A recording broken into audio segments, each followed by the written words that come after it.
Bismillahirrahmanirrahim. Alhamdulillah ala ni'matihi wa fadlihi wa ala hidayatihi wa taufiqihi. Ashhadu an la ilaha illallah wahdahu la syarika lahu fi dhatihi wa sifatihi wa af'alihi. Wa ashhadu anna sayyidana Muhammadan abduhu wa rasuluhu khairu khalqihi. Allahumma salli wa sallim wa barik ala sayyidina wa maulana Muhammad al-ma'ruf bi husni khalqihi wa khuluqihi wa ala alihi wa ashabihi wa dhurriyyatihi wa atba'ihi, amma ba'd. Yang kita hormati dan kita cintai para habaib dan para alim ulama, para muhibbin, hadirin dan hadirat rahimakumullah. Pertama-tama kita panjatkan puji dan syukur kehadirat Allah Subhanahu wa ta'ala atas limpahan nikmat karunia yang selalu diberikan kepada kita. Salawat dan salam kita haturkan kepada junjungan kita Nabi besar Muhammad sallallahu alaihi wasallam dan kepada seluruh keluarga, para sahabat, zuriat dan pengikut beliau. Para muhibbin rahimakumullah, al-haditsus salasun, hadis yang ke-30. An Abi Tha'labah al-Khushani Jarsum ibnu Nashir radhiyallahu anhu an Rasulillah sallallahu alaihi wasallam qala: Inna Allaha farada faraida fala tudayyi'uha wa hadda hududan fala ta'taduha wa harrama asya'a fala tantahikuha wa sakata an asya'a rahmatan lakum min ghairi nisyanin fala tabhasu anha. Haditsun hasan rawahu ad-Daraqutni wa ghairuhu. Dari Abi Tha'labah al-Khushani, nama beliau Jarsum bin Nashir, dari Rasulullah sallallahu alaihi wasallam, beliau bersabda, sesungguhnya Allah telah mempardukan beberapa keparduan. Allah telah mewajibkan kepada kita beberapa kewajiban. Fala tudayyi'uha, maka janganlah kalian sia-siakan itu kewajiban yang diwajibkan Allah kepada kita itu. Banyak hal yang diwajibkan Allah kepada kita. Ada yang sifatnya fardu ain, ada sifatnya yang fardu kifayah. Yang fardu ain contohnya seperti sembahyang 5 waktu. Itu diwajibkan oleh Allah kepada kita. Fala tudayyi'uha, jangan kamu sia-siakan apa-apa yang diwajibkan oleh Allah tadi. Pengertian disia-siakan adalah bi an tatrukuha au tuakhiruha an waqtiha, dengan bahwa engkau tinggalkan itu kewajiban tadi, atau kamu lambatkan pelaksanaannya daripada waktu yang semestinya. Apabila kewajiban tidak kita laksanakan atau bukan pada waktunya, maka itu berarti kita menyia-nyiakan kewajiban yang diwajibkan oleh Allah Subhanahu wa ta'ala kepada kita. Orang kada sembahyang itu sudah jelas menyia-nyiakan sembahyang. Kalau orang memundur sembahyang liwat dari waktu yang semestinya, sama, itu pun ngarannya menyia-nyiakan sembahyang. Dan itu kewajiban apabila ditinggalkan, maka sanksinya sangat berat akan diberikan oleh Allah Subhanahu wa ta'ala kepada mereka. Rasulullah sallallahu alaihi wasallam ra'a lailatal Isra. Beliau melihat pada malam Isra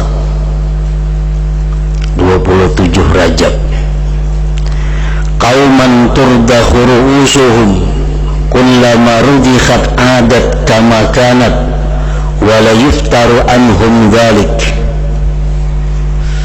Rasulullah melihat beberapa orang, satu kaum yang dipecahkan kepala mereka itu. Manakala kepala mereka tadi dipecahkan, kepala itu kembali seperti semula dan tidak ada lambat daripada mereka yang demikian. Begitu kepala dipecahkan, kembali berbulik kayak asal. Dipecahkan lagi, berbulik pulang kepala itu kayak asal. Demikian seterusnya. Rasulullah sallallahu alaihi wasallam bertanya kepada Jibril, "Man haula ya Jibril?" Siapa mereka itu hai Jibril? Qala Jibril menjawab, "Haula'il ladzina tatasaqalu ru'usuhum anis salatil maktubah." Mereka itulah orang-orang yang berat kepalanya melaksanakan sembahyang fardu. Pengertian berat melaksanakan fardu itu bisa kada melaksanakan sama sekali, atau dengan sengaja tanpa keuzuran mengeluarkan sembahyang daripada waktu yang sebenarnya. Nah, itu sanksi atau ancaman yang diberikan Allah kepada mereka-mereka yang menunaikan salat yang diwajibkan oleh Allah Subhanahu wa ta'ala.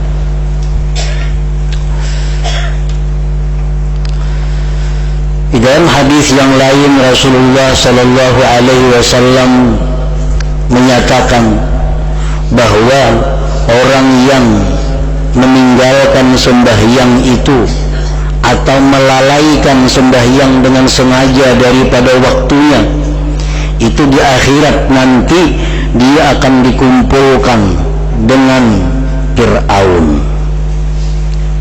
atau dengan Qarun atau dengan Haman atau dengan Ubay bin Khalaf.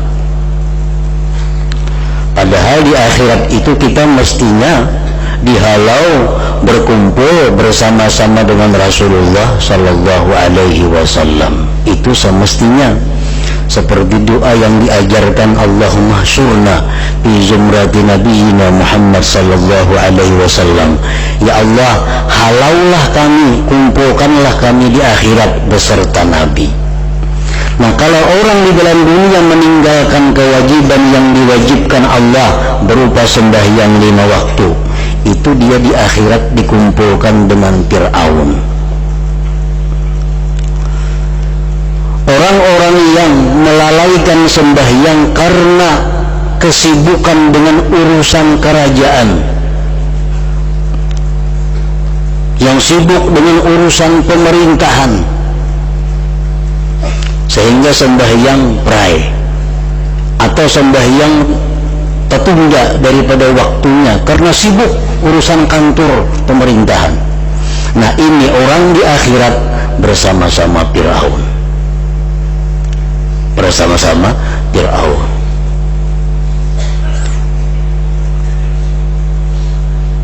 Orang-orang yang di dalam dunia lalai sembahyang karena kesibukan mengurus harta. Kebanyakan bisi harta, di mana-mana ada bisi harta, sehingga sembahyang lalai. sembahyang tertinggal atau terkeluar daripada waktunya. Ini di akhirat nanti, ujar Nabi kita, dikumpulkan dengan karun. Dengan karun. Karena karun contoh manusia kaya yang lalai kepada Allah, contoh manusia sugih yang melupakan Allah. Nah, jadi bila mana dalam dunia kita tertunda sembahyang karena kesibukan urusan harta, nah ini di akhirat kena kawannya karun. Orang yang di dunia melalaikan salat karena kesibukan perdagangan, berdagang terlalu payu, ada berhenti orang nukar sehingga sembahyang tertunda daripada waktunya. Sembahyang zuhur prai, sembahyang asar prai, sembahyang maghrib kalapahan, karena isya sekaligus kalimanya digawi kalau sembahyang tarawih. Tiap malam yang gini tarawih, padahal siang ada sembahyang karena kesibukan dagangannya. Nah, ini orang di akhirat akan dihalau bersama-sama Ubay bin Khalaf, seorang pedagang besar kafir Quraisy di Mekah waktu itu.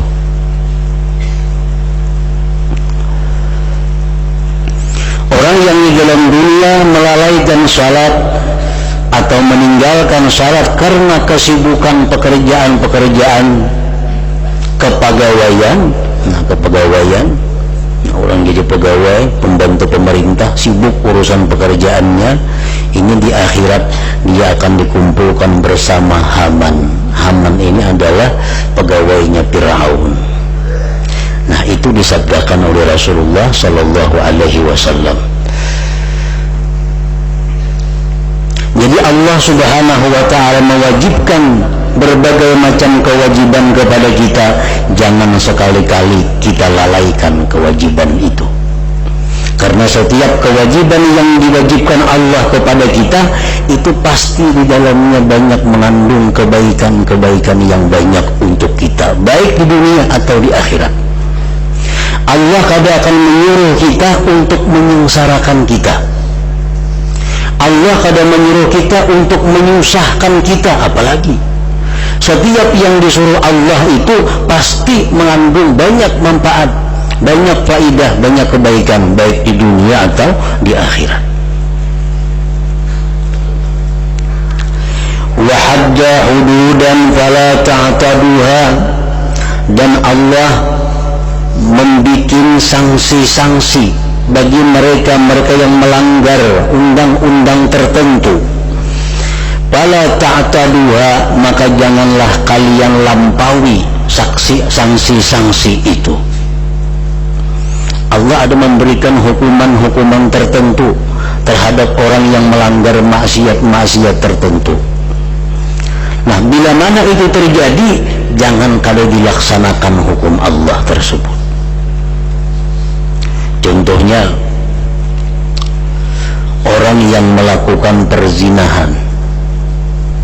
Orang yang melakukan perzinahan sedangkan dia sudah menikah atau pernah menikah. Ini Allah membikin sanksi untuk dia, dirajam. Nah, dirajam, dilempari dengan batu kerikil sampai mati. Itu hukumannya. Orang yang sudah menikah atau pernah menikah melakukan zina, itu hukumannya dirajam sampai mati. Hanya itulah cara untuk membersihkan dirinya daripada dosa. Nah, kalau tobat saja kepada Allah, tobat, belum tentu Allah menerima tobatnya. Barangkali kalau cukup syarat-syarat tobat. Nah, kalau dia dalam dunia dirajam, maka selesai urusan. Di akhirat dia akan selamat, dia akan bersih. Bagi orang yang belum pernah kawin, melakukan zina, itu dicambuk 100 kali. 100 kali dicambuk dan diasingkan ke lain tempat selama 1 tahun. Nah, itu had, sanksi dari Allah. Dan ini dilakukan di zaman Rasulullah Sallallahu Alaihi Wasallam. Seorang perempuan pernah datang kepada Rasulullah, "Wahai Rasulullah, tahhirni, bersihkan ulun hai Rasulullah, sucikan diri ulun wahai Rasulullah." Kenapa garangnya Nabi? Ulun melakukan perzinahan. Nah, kalau demikian maka hukumannya adalah rajam, karena ini perempuan sudah pernah bersuami. Nah, dengan demikian perempuan dirajam, kalau dia mati dia bersih kembali kepada Allah tanpa membawa dosa apapun. Orang yang mencuri itu ada ketentuannya, sudah dihad, sudah disangsi oleh Allah. Orang yang mencuri pertama kali potong tangan kanan, dipotong tangan kanan. Masih aja mencuri, potong betis kiri. Masih aja mencuri, potong tangan kanan, potong tangan kiri. Tangan kanan, tangan kiri sudah dipotong, betis kiri sudah. Mencuri buang nangka 4 kali, kaki kanan dipotong, habis sudah lagi. Mencuri juga hukumannya hukuman mati. Bertangan kada, berbetis kada, mencuri aja masih itu dihukum mati aja lagi. Ada yang mengatakan itu dikurung di satu tempat. Nah, ini peraturan-peraturan Allah jangan dilangkaui, jangan dibiarkan, jangan tidak digunakan. Ini undang-undang dari Allah. Wa hadda hududan fala ta'taduha. Wa harrama asya'an fala tantahikuha. Dan Allah mengharamkan berbagai macam sesuatu, maka jangan kamu langgar dia. Apa yang Allah haramkan itu pasti membahayakan kita. Sekecil apapun yang dilarang Allah, walaupun sekilas kada apa-apa, tapi di dalamnya sangat banyak mengandung bahaya-bahaya untuk diri kita. Makanya kita dibukakan Tuhan mata hati, niscaya kita melihat setiap perbuatan maksiat itu adalah laksana racun yang membunuh kita. Setiap yang diharamkan Allah itu pasti mencelakakan kita. Walaupun secara zahir kelihatan nyaman, kelihatan selamat, kelihatan sukses, tapi pada hakikatnya setiap yang haram itu adalah membunuh dan menyengsarakan. Oleh karena itu Rasulullah mengatakan, Allah mengharamkan berbagai macam sesuatu, maka janganlah kamu langgar sesuatu yang diharamkan Allah tadi. Wa sakata an asya'a rahmatan lakum min ghairi nisyanin fala tabhasu anha. Dan Allah diam, artinya Allah menghalalkan kada, mengharam kada, menyuruh kada, melarang kada dari sesuatu karena Allah sayang bagi kamu. Bukan berarti Allah lupa, bukan Allah itu lupa. Kalau ada sesuatu Allah kada menyuruh, kada melarang, bukan berarti Allah lupa. Itu Allah karena sayang melawan kita. Maka dari suruh Tuhan itu fala tabhasu anha, jangan kamu bahas daripadanya. Nang Tuhan kada menyuruh mencari, jangan dicari. Nang Tuhan kada menyuruh memikirkan, jangan dipikirkan.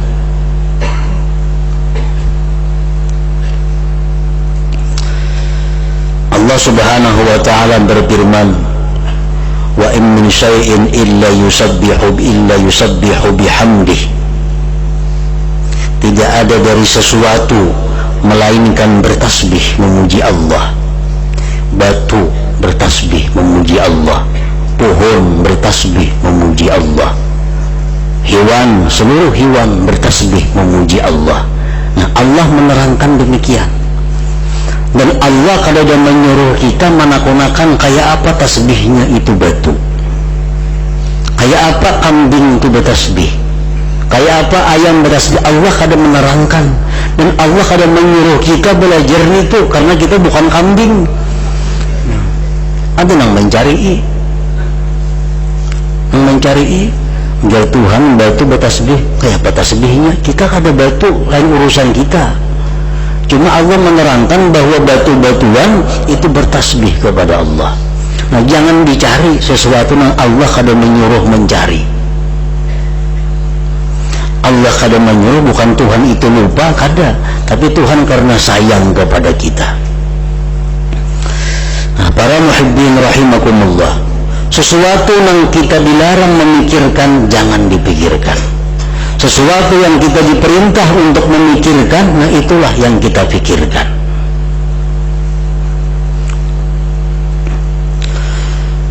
Salah seorang sahabat Rasulullah Sallallahu Alaihi Wasallam yang bernama Miqdad bin Aswad, beliau berkata, aku masuk ke tempat Abu Hurairah radhiyallahu anhu. Aku mendengar Abu Hurairah berkata, Rasulullah bersabda, tafakkuru sa'atin khairun min ibadati sanah. Ujar Abu Hurairah, Rasulullah menyatakan, berpikir sesaat, tafakkur sesaat lebih baik daripada beribadat 1 tahun. Kemudian ujar Miqdad, aku masuk ke tempat Ibnu Abbas radhiyallahu anhuma. Aku dengar Ibnu Abbas berkata, Rasulullah sallallahu alaihi wasallam bersabda, tafakkuru sa'atin khairun min ibadati 7 sinin. Tafakkur sesaat lebih baik dari ibadah 7 tahun. Nah, tadi Abu Hurairah mendahkan 1 tahun, Ibnu Abbas madahkan 7 tahun. Sama-sama sumber daripada Rasulullah sallallahu alaihi wasallam. Summa dakhaltu ala Abi Bakrin, kemudian aku masuk kepada Abu Bakar Siddiq. Fasami'tuhu yaqul qala Rasulullah sallallahu alaihi wasallam, aku dengar Abu Bakar berkata, Rasulullah bersabda, tafakkuru sa'atin khairun min ibadati 70 sanah. Tafakkur sesaat lebih baik daripada ibadah 70 tahun. Miqdad ini bingung. Samuaan ujar Nabi. Abu Hurairah mengatakan ujar Nabi, tafakkur sesaat lebih baik daripada beribadah 1 tahun. Ibnu Abbas mengatakan ujar Nabi juga, tafakkur sesaat lebih baik daripada ibadah 7 tahun. Begitu masuk kepada Abu Bakar, ujar Abu Bakar, Rasulullah bersabda, tafakkur sesaat lebih baik daripada ibadah 70 tahun. Pada khalatu ala Rasulullah sallallahu alaihi wasallam fa akhbartuhu bima qalu. Aku datangi Rasulullah, ujar Miqdad, aku datangi Rasulullah, ku ceritakan apa yang mereka kata. Bagaimana wahai Rasulullah, lain nih, madahkan 1 tahun, ada 7 tahun, ada 70 tahun. Faqala, ujar Nabi, sadaku, semuanya benar, semuanya jujur. Summa qala ud'uhum ilayya, pada'autuhum. Ya Nabi kiyau kasihnya semuaan. Abu Hurairahnya kiyau, Ibnu Abbasnya kiyau, Abu Bakar suruh kasini. Aku kiyaulah mereka, aku panggil mereka datangan, ketiga-tiganya menghadap Rasulullah sallallahu alaihi wasallam. Faqala li Abi Hurairah, kaifa tafakkuruka ya Abu Hurairah? Ujar Nabi, hai Abu Hurairah, bagaimana tafakkur engkau? Bagaimana yang engkau pikirkan itu bagaimana? Abu Hurairah menjawab, tafakkartu fi khalqis samawati wal ardh. Ulun berpikir, ujar Abu Hurairah, tentang kejadian langit dan bumi. Ulun pandang langit, ulun berpikir begitu besar hebat kokohnya langit. Ulun memandang bumi, ulun berpikir begitu terhamparnya ini bumi. Kesimpulannya bahwa Allah yang menciptakan Maha Esa dan Maha Kuasa. Abu Hurairah berpikir tentang ciptaan Allah. Nah, ujar Nabi kita, tafakkuruka khairun min ibadati sana. Tafakkur ikan yang macam itu wahai Abu Hurairah lebih baik daripada beribadah 1 tahunan. Orang baca Quran 1 tahunan umpamanya, tapi kata dia bertafakkur Quran wara dibaca 1 tahunan. lawan tafakkur sesaat memikirkan langit bumi ciptaan Allah, lebih baik tafakkur itu. Kemudian Rasulullah menanya Ibnu Abbas, "Hai Ibnu Abbas," kata Rasulullah, "bagaimana tafakkur engkau?" Artinya kalau ikan tafakkur, mengapa ikan pikirakan, hai Ibnu Abbas? Faqala jar Ibnu Abbas, "tafakkuri fil maut wa haulil matla." Yang ulun pikirakan itu Rasulullah adalah kematian. Kayaknya mun aku mati kayak apa menghadap Allah? Mun aku mati cukupkah amal ibadatku menutupi kejahatan-kejahatanku? Mun aku mati kayak apa kena menghadap mungkar nakir di dalam kubur? Itu yang ulun pikirkan wahai Rasulullah. Faqala ujar Nabi, "tafakkuruka khairun min ibadati sab'i sinin." Tafakkur engkau itu ujar Nabi lebih baik daripada ibadah 7 tahun. Kalau kita memikirkan tentang diri kita, kematian kita, sangu-sangu kita di akhirat macam apa, nah kita memikirkan itu, tafakkurnya sama dengan nilai pahala ibadah 7 tahun. Summa qala li Abi Bakrin kaifa tafakkuruk. Dan Nabi Abu Bakar, tafakkur itu macam apa? Qala ujar Abu Bakar, tafakkuri finnar wa fi ahwaliha wa aqulu ya Rab ij'alni yawmal qiyamah minal azmi bihalin tamla'un nar minni hatta yastuka wa'duk wa tu'azzib ummata Muhammad sallallahu alaihi wasallam binnar. Tafakkur ulun wahai Rasulullah, ujar Abu Bakar, memikirkan neraka dan huru hara dalam neraka. Waktu ulun memikirkan neraka itu, ulun berdoa, hai Rasulullah, ya Allah, jadikanlah hamba ini pada hari kiamat menjadi manusia yang sangat besar, sehingga bila hamba masuk neraka, neraka penuh hanya dengan seikung ulun saja. Dan jangan engkau siksa ya Allah umat Nabi Muhammad sallallahu alaihi wasallam yang lainnya. Kan Allah ada berfirman, ya Tuhan, aku penuhi jahanam itu dengan jin dan manusia. Nah jadi Abu Bakar berdoa, ya Allah, ganalakan awak ulun masuk neraka sehingga hibak neraka, kada muat lagi yang lainnya selamat. Nah ujar Nabi macam itu, ya Abu Bakar, tafakkur engkau lebih baik daripada ibadah 70 tahun. Artinya kalau kita berpikir untuk kemaslahatan umat, kita berpikir untuk kenyamanan orang banyak, kita berpikir untuk kebahagiaan orang banyak, itu nilai tafakkur kita lebih baik daripada ibadah 70 tahun. Seperti apa yang dipikirkan Abu Bakar tadi tentang neraka, bagaimana huru haranya, lalu sering berdoa lawan Tuhan supaya dijadikan masuk neraka, dijadikan awak hibak api neraka. Rasulullah SAW bersabda, "Ar'afu ummati bi ummati Abu Bakrin," ujar Nabi, paling sayang umatku dengan umatku yang lain adalah Abu Bakar Siddiq, yang rela mengorbankan tubuhnya masuk neraka asal umat yang lain kada masuk api neraka. Itu contoh tafakkurnya Abu Bakar. Nah para muhibbin rahimakumullah, tafakkur seperti tadi itu tafakkur yang diperintah, tafakkur yang membawa pahala, tafakkur yang membawa keuntungan. Nah, dan banyak contoh-contoh tafakkur yang dilarang. Tafakkur yang dilarang, tafakkur memikirkan menipu orang.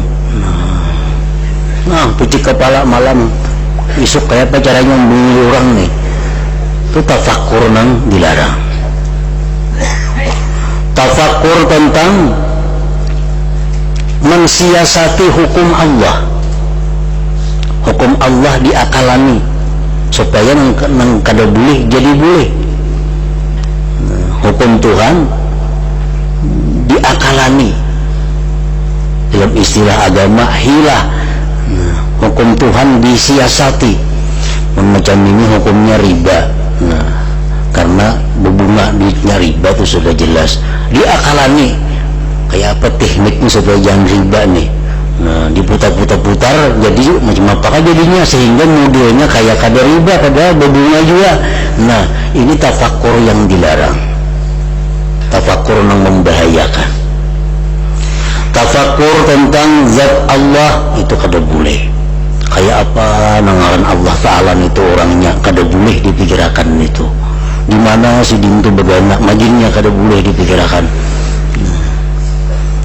Nah, tafakur yang dianjurkan, yang mana kita diperintah tafakur seperti 3 contoh yang tadi. Nah, kemudian hadis yang ke-31 ila hadratin Nabi sallallahu alaihi wasallam al-Fatihah. Bismillahirrahmanirrahim. Iyyaka na'budu wa iyyaka nasta'in. Shiratal ladzina an'amta 'alaihim. Asyhadu an la ilaha illallah wahdahu la syarika lahu wa asyhadu anna sayyidana Muhammadan 'abduhu wa rasuluhu. La ilaha illallah nastaghfirullah. La ilaha illallah nastaghfirullah. La ilaha illallah nastaghfirullah. La ilaha illallah wa natubu ilallah. La ilaha illallah Muhammadur Rasulullah sallallahu alaihi wasallam. Wa ya ayyuhal rajul minhu syafa'atan sallu alaihi wa sallimu taslima. Allahumma salli wa sallim wa barik alaihi.